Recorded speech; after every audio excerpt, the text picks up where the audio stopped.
Buster is not going to like it, sir. Do you know what it have to cost me to get you home? $1 million. Yes, it is $1 million. It takes $1 million.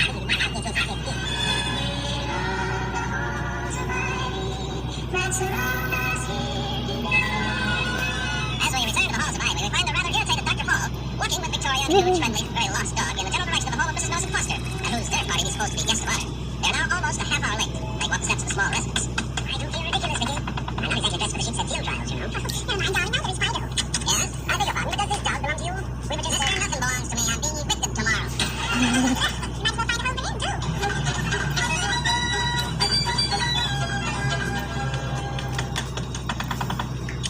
Oh, how do you do? Good evening. We will I know. Thank you for coming so promptly. Our doctor is out of town now. We couldn't have bothered you. We never expected it so soon, of course. So we were just trying to... But you're just that tiny moment late. The ambulance got here first. Ambulance, yes, the baby's due any second. She's at St. Vincent's Hospital, doctor. Oh, Father, now look at her.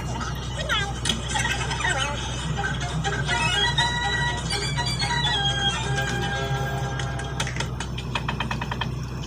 Good evening. How do you do? Have you lost a dog? No, but I'd like to. You don't quite understand. He's found the dog. Are you from a quiz program? No, but we have a dog here. We don't know where he lives. Well, ask him, mister. Ask him. I'm busy.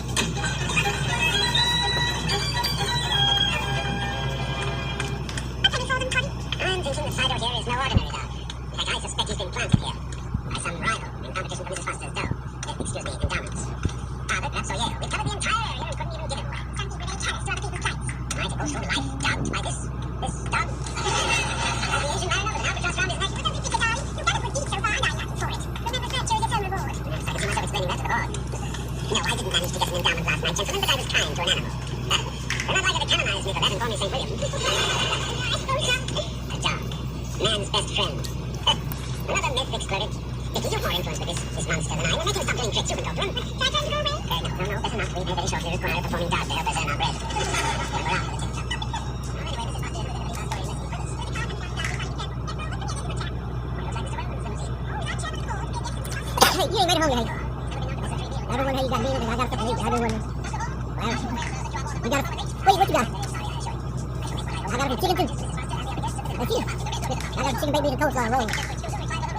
And I got more than enough. I don't want to I just got a little more. But I ain't made it home yet. I'm going to Walmart even now. I'll be home after a while. So I stuck the clothes and I'll come over to the birthday party for the baby. So see, I'm running in to go get something for the baby. All right, but I do want to. I got some eating. All right, okay.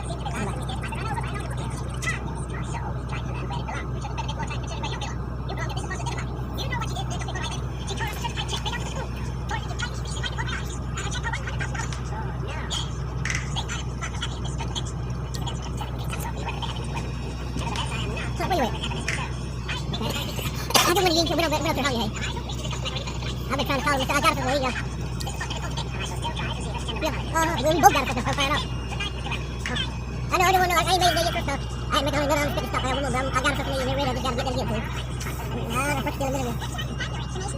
Alright, well, I'm trying to call him. It rains. Now I'm taking it. You'll call me. Alright.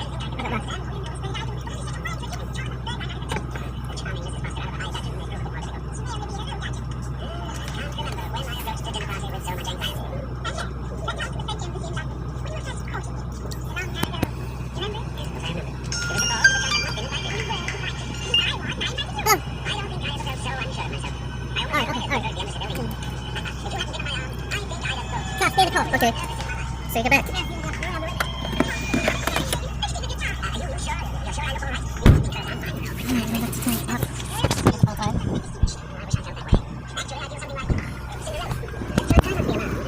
Tails and white tie vanish as you see me standing there in shorts and a pumpkin.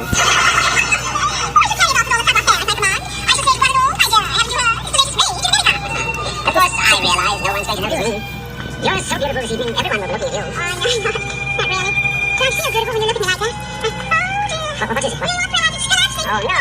Oh, it's been deflating all the evening. Oh, you seem to be dancing on tiny pancake on your head. I told the man something was wrong with old Vicky. Let's turn back. It's not just my topper or my clothes. Sorry, stop it. It's just that hat, which you can carry. You're impeccably dressed for your friend having a really interesting evening. Don't worry, now. Just arrange your tie with your fidgeting. Here, there's a kit for you. Yes, ma'am. That's the oddest thing about your eyes, Vicky. They change color. Sometimes there is blue as a lake in the Adirondacks, than which nothing is bluer. At this moment, your eyes are almost violet. I keep an eye to that, young man. Just a woman comes in the next moment to shake them out. Try not to touch that tie again. I wish we had known each other longer. 2 years instead of 2 weeks. 2 weeks and 2 days. If we had, you'd know by this time that I'm not always like this. but I enjoy most situations with a certain aplomb. It's just that an embassy ball is rather rich in some change of diet for a college professor on a sabbatical. After your first taste, you wrap it up and come back for more. I'm not so sure of that. You know, this is very different from a social gathering at home. There I have the confidence and assurance of being known and in good standing. But here, among these old titles, these medals, decorations, these shining rewards of a great empire for distinguished services, it's frightening. No, it's not frightening, William. She's very good. Yours is as much of a knight in armor as any of them. And as for titles, my dear, don't forget that to me, you're William the Conqueror. What was that you said? No, not yet. Let the ambassador wait. I want you to say that again. Ambassador? Can I tell you what are you talking about? Really? Mrs. Hooper. Tardy farewell, you. At an ambassador's ball in London, my dear, with a pretzel on my head. This is no time for daydreaming. Oh, good heavens, no. We better apologize to Mrs. Foster. Stay here with me, then. Good evening. Good evening. Is Mrs. Foster at home? Dr. and Mrs. Hall calling. No, wait, please. Don't shut the door. We wish to see her to apologize for... Yes, ma'am. Dr. Hall. And Mrs. Hall. We would like to apologize, Mrs. Foster. That would be all, Kirby. Yes, ma'am. Mrs. Foster, we are so sorry you got that upset. Believe me, such a thing was furthest from my thoughts. You seem like a positive genius for milk and water words. How would you feel if your guest of honor for the evening not only failed to appear, but then even notified you? As indicative of contempt you must feel for the help I could have given you. No, I assure you. This is really the last straw. Your discourtesy on top of everything else. As though I might already carry as much as a mortal could be expected to bear. The last straw? Pete. He's lost. Ran away. Disappeared. Oh, you wouldn't understand. Pete. He's not by any chance a dog. He's not just a dog. He's my dog. I've had him for years and suddenly he's not a raw-boned, floppy-eared, bushy-tailed. Yes. Have you seen him? Seen him? With Mrs. Foster. He's the reason we're late. We were trying to find his home for him. One moment. Hey, Dr. Hall, you... Oh, Pete. Pete. You said so. Where is it? I thought you'd been stolen or killed. Dr. Hall, Pete may not look, but he's a very rare and valuable dog. I can't tell you how valuable. If it were anyone of less consequence than you, Dr. Hall, I should offer him a large cash reward. You would, Mrs. Foster?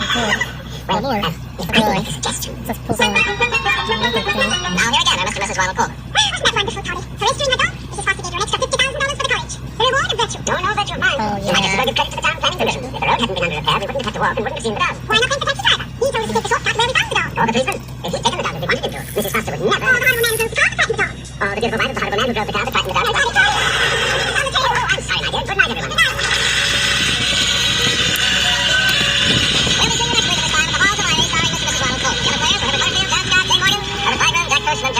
My script was written by Walter Brown Newman and Don Quinn. Our music was composed and conducted by Henry Russell. The Hall Variety was created by Don Quinn, directed by Ned Wolf, and presented by the Joseph Schmitz Brewing Company of Milwaukee, Wisconsin. From April 14th of 1950.